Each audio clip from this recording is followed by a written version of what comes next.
It was perfectionism. I spent so much time developing and just editing, and I let perfectionism hold me back from putting myself out there. But I made a commitment to myself to overcome that because I knew that I had a message that was important enough that people needed to hear it. I think that a lot of people tend to struggle with focusing on a central message and building the tie-ins throughout the entire writing process. From the basement to the boardroom, from ideas to innovation, you are listening to the Beyond Clean podcast, the central nexus for the people, processes, and products that are pushing the sterile processing industry forward. Each week, you will encounter diverse perspectives from subject matter experts across the country and around the globe. Frontline technicians, CEOs, engineers, and entrepreneurs, with a common goal to help you fight dirty every instrument, every time. Whether you are tuning in for education or inspiration, we are glad you are here. Now, turn on those washers and turn up the volume. It's time to go beyond clean.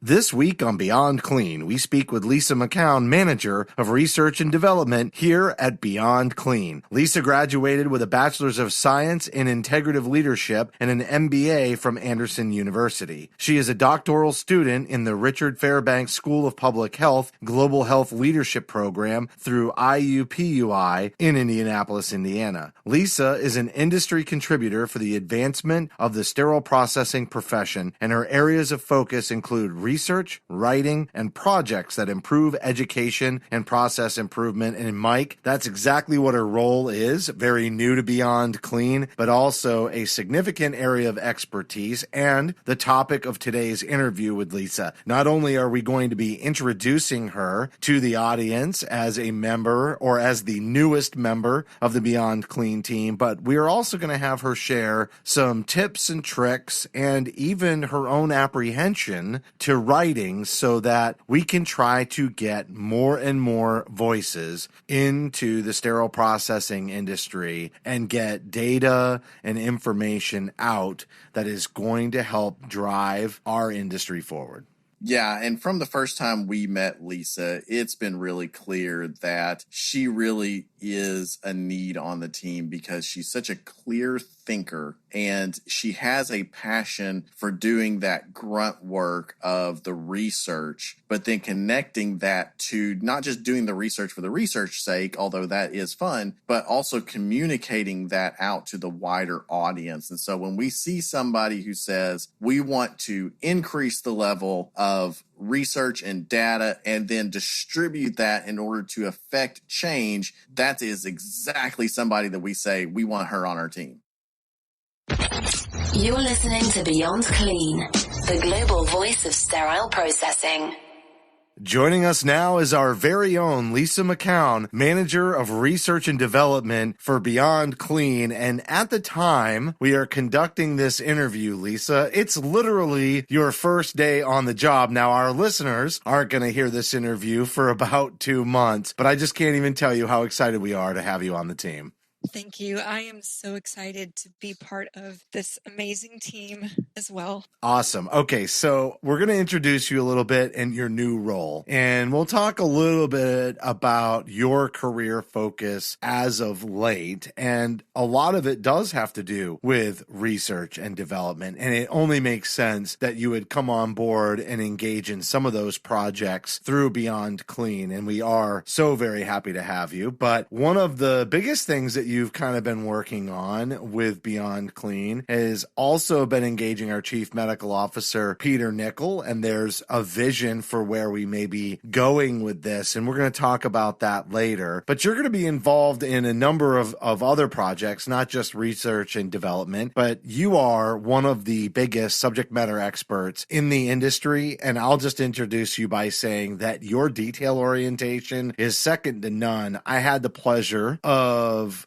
speaking at an Indiana conference that you did with Circle of Care, and Beyond Clean helped support that. And I did a presentation on point of use cleaning, but you had done one previously at Stanford, and you took a project that you had done at IU Health and you shared that information. I think you called it a crosswalk. And it was one of the most thorough and in-depth comparisons from one industry trade organization's guidelines to another, and basically said, you got no wiggle room here, folks. Point of use cleaning is recommended by everybody. You might say it differently, but everybody says you got to do it. And that was a really great project. And I know that's just a small glimpse of the types of things that you're capable of. Yes, and I have to just say that I thoroughly enjoy research. And I think that people who are researchers are just fascinated with the learning process. They really enjoy digging in for information, and they just want to understand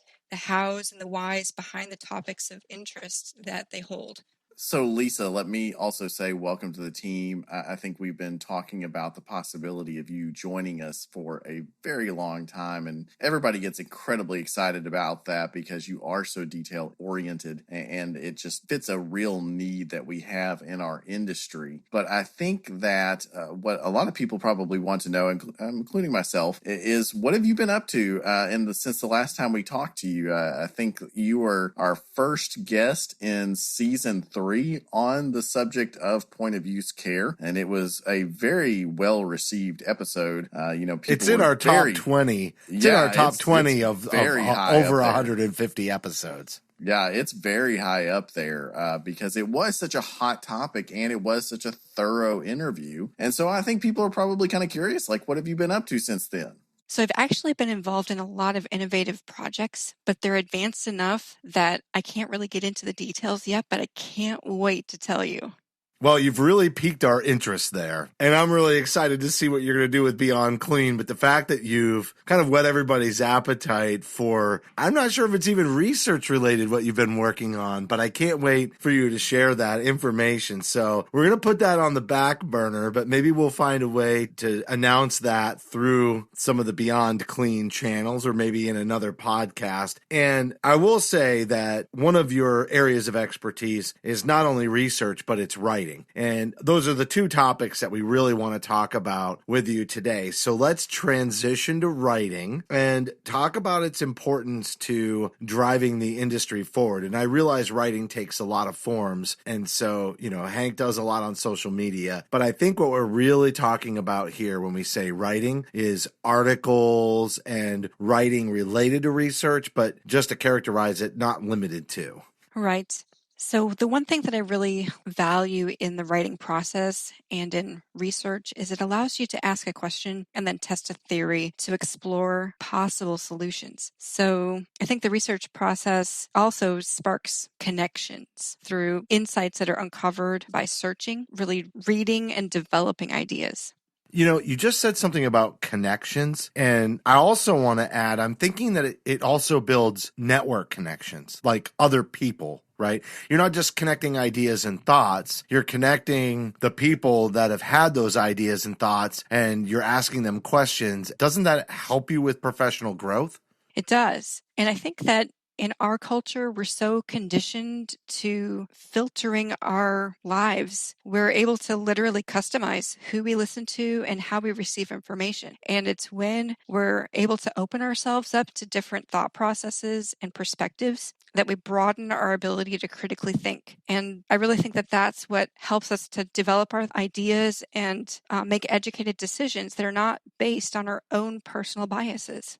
Yeah, when you talk about driving the industry forward, I almost want to talk about the biases separate and go with the first half of that chunk, which is the critical thinking and getting people to think for themselves. Because really the opposite of that, the yin to the yang for that is that's the way we've always done it before. And teaching people to critically think leaves room for innovation. And that's how we move forward as an industry. We come up with new ideas. We come up with new new products, we come up with new processes, and that's what gets us moving. But we have to be able to think critically through the issues for that to work. Can you talk about biases some more? Because I think there's an element of biases that is tied to that. This is the way we've always done it before, but I think there's more to it than that. Yeah, we work in an industry that is based on standards and best practices that are evidence-based. And so we have to be open to being adaptable because science is continuously changing. So we can, in a way, be so tied to concepts that were kind of built into us. And I think that sometimes we just build walls around our ideas, and that limits our development. Yeah, you mentioned the whole evidence-based industry that we're in, except that, as you mentioned, it's built on best practices, it's built on industry guidelines, but there are some assumptions that are made there, and you talk about, those biases and really those assumptions limiting us, and that's where we need the research. That's where the data will guide a critical thinker to a new conclusion or be open to new developments in the industry. Am I kind of on the right path with what you're thinking there?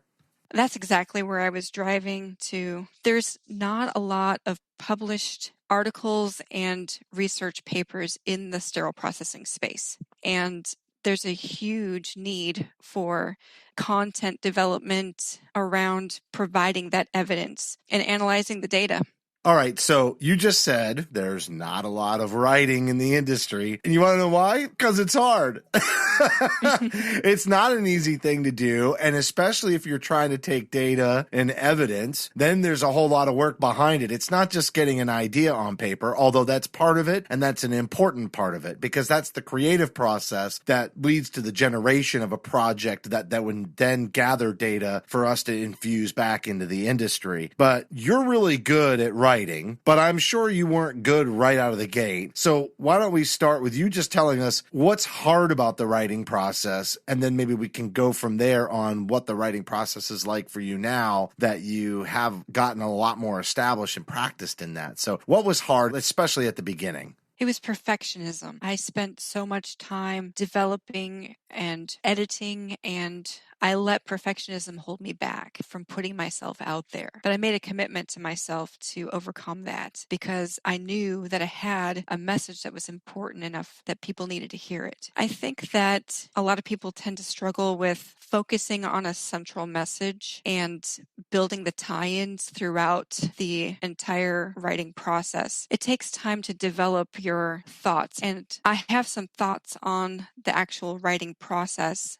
Questions that have helped me is, what do I want others to gain from the reading? And what key points will the reader take away? So I want to leave the person who's reading my article with something that's going to help challenge the way that they think and maybe contributes to the conversation. Yeah, I mean, the writing process is something that I don't think a lot of people spend a lot of time thinking about, because typically what people think is, you just sit down at a keyboard and you just start typing away and the thoughts just kind of flow out of you and it's easy. But the reality is that, writing is very intentional and it is very significant mental work. And everybody sort of has their process that they have to go through in order to get to that point where they're actually being able to put the words onto the paper, but it takes time to get there. I remember a conversation with Hank Balch back when he was first starting to write a lot of content on LinkedIn, and he was essentially saying that, he has to get away from the house and sit in a quiet area, maybe it's a coffee place or something, and just force himself to sit in front of that computer and work on that for sometimes hours just to make relatively small blog posts. And me personally, I know my process is I have to spend sometimes days thinking about the argument of the paper and how I want to approach it in different ways in order to actually sit down and start typing it. So it's not something quite so simple as just sitting down and just starting to pound out some words, and it's very unique. It's very unique to the individual. So what's your process? Well, when I'm getting started, my first objective is to get organized. So I'm a very visual learner, and so I have to literally get whatever is in my head down on paper somehow. It doesn't have to be a sheet of paper. I might use whiteboards and take expos and just make a whole bunch of mind maps. I might start drawing pictures or connecting brainstorm bubbles and trying to tie ideas together. So that's the first thing I do. And then after I get through the brainstorm process, then the next thing I want to do is make an outline. And once I have my outline down, I start to format the structure of the paper. That way I can always stay in alignment with the central message that I want to get across, always building and building toward those takeaway points. Another thing that helps sometimes is recording yourself using speak to text. Sometimes just letting your stream of conscious roll, and then once you have it digitally, you can drop it into a Word document, and then you can wordsmith from there and restructure sentences during that first editing phase.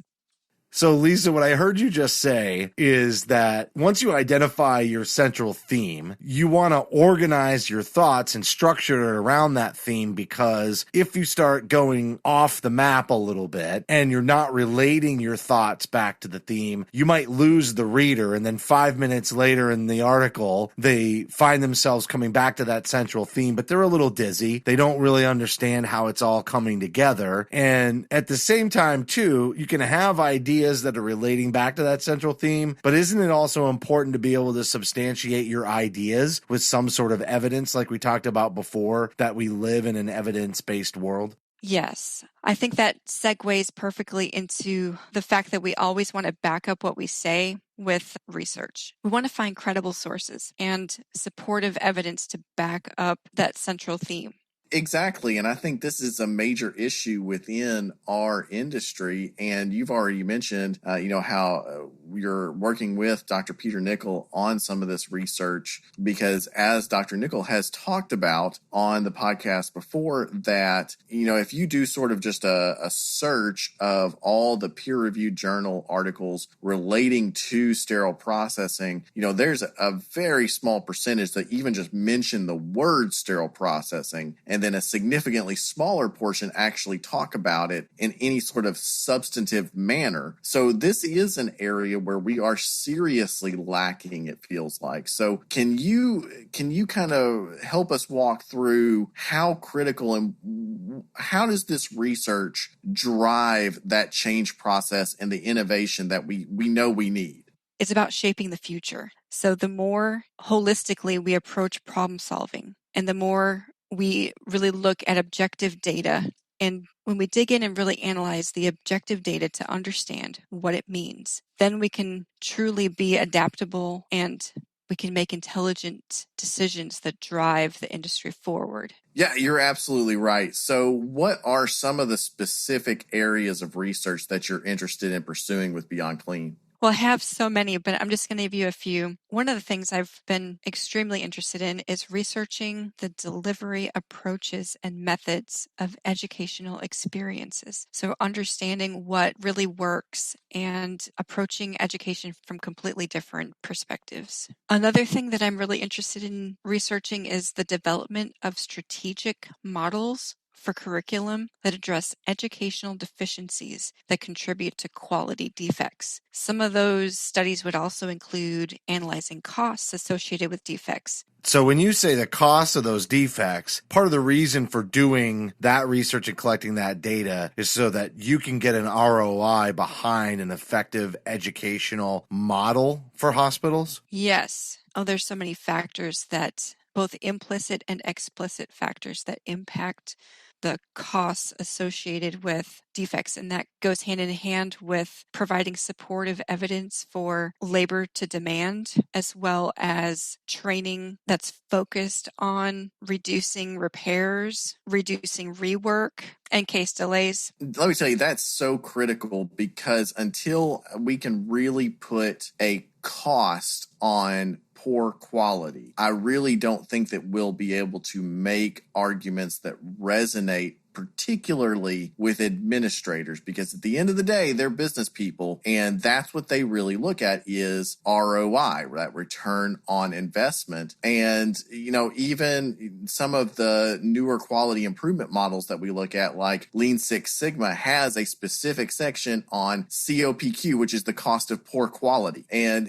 that's what resonates with those people so much. And yet that's very much lacking in our industry. So what else are you looking at? I'm very curious about studying ways that we can construct pathways for career development, both within and that stem from sterile processing roles. Yeah, so to kind of translate what that means is, and that kind of, resonates with me particularly because I'm thinking back to my first interview with Beyond Clean, which was the first interview that Beyond Clean had done. That was a subject that we very much talked about, which was the creation and the need for career pathways, or career ladders is what you typically hear them called. And not just internal career ladders, meaning, you can move from a Tech 3 to a Tech 1 and then to a supervisor, but even beyond that. So can you go from sterile processing to infection prevention? What kind of skill base does that give you? What kind of leg up does that give you? These are areas of critical importance for the development of the industry and for healthcare as a whole. So thinking through then that, tying the whole theme, the whole thing together, help us understand how writing and research create that winning formula that lead to change. Well, sterile processing is an emerging career, and there are careers that are not even developed yet that the research will open up opportunities for. And it's through driving that evidence and showing proof of concept. So when you say that there are careers that aren't even developed yet, you didn't just throw that out casually. You've got something in mind. I actually have a lot of ideas, so I look forward to publishing some of these in future articles and medical journals through experiments and research studies that are to come. Well, this is excellent, and it's why you're on the team. You got great ideas. We love just having people that we're working with, whether they're on the team or whether they're customers that we work with or clients, etc., or whether it's just people that give us feedback about the episode. But at the end of the day, it's the future thinking folks. And there's an inside joke here at Beyond Clean. I used a future looking goggles description at one time in an early interview, and we've been joking about it ever since. But that's really what we're talking about, is working with people that have the future, in their sight. And you have research, you have development, you have writing, and you have great ideas. And we're so happy that you're on the team. And this is just a teaser of what's to come as we're wrapping up the final episode of season 9. So Lisa, I can't tell you how excited we are to have you on the team, and I can't wait to share your successes through Beyond Clean to the industry. Thanks. I am so excited to dig in. That was Lisa McKown, Manager of Research and Development with Beyond Clean, and many of our listeners may have known her by her maiden name, which is Lisa Wakeman. But about a week before joining Beyond Clean and us recording this final episode of season 9 with her, she got married. So congratulations to Lisa and her new husband, Scott. And this episode, Mike, I hope not only shared some tips and tricks for getting started in writing with our listening audience, but I also hope it brought some inspiration, because as Lisa said, it was that perfectionism, or just making herself vulnerable and putting her thoughts and ideas out into the industry, that was the biggest hurdle. And there are many listeners today who have knowledge and experience to share that may be pausing or hesitating. And I think Lisa gave us some good ways to get started, but also, even though her writing is great, she's not so unlike you listening right now. And so we want to encourage you, get out there, write articles, start with short blogs, whatever it is, but let's raise the voice of the industry together, right, Mike? Yeah, and I mean, the amazing thing about writing is that it really forces you to think through the thought processes that have led you to your conclusions. And even just the simple act of going through the writing process can stimulate those critical thinking skills that we talked about at the beginning of the interview. So this is really important, not just to spreading information, but also just developing the quality of thought within you personally. I completely agree. Please, sit down, put your thoughts on paper, think through the process, think about how your audience is going to receive them, and then take that leap, push through that fear and get it out there, because I promise you, if the thought processes are solid, people are going to respond to it. All right, well, that's going to do it for this final episode of Season 9. As a reminder, you can help support Beyond Clean by subscribing on iTunes, Stitcher, Google Play, Spotify, or by downloading our brand new smartphone application for iTunes and Android. We'd certainly appreciate a rating and a review because your feedback is important to the show. And if you have any topics that you'd like us to cover on a future episode, just send an email to info@beyondclean.net. On behalf of Mike and myself, thank you for listening to this week's edition of Beyond Clean.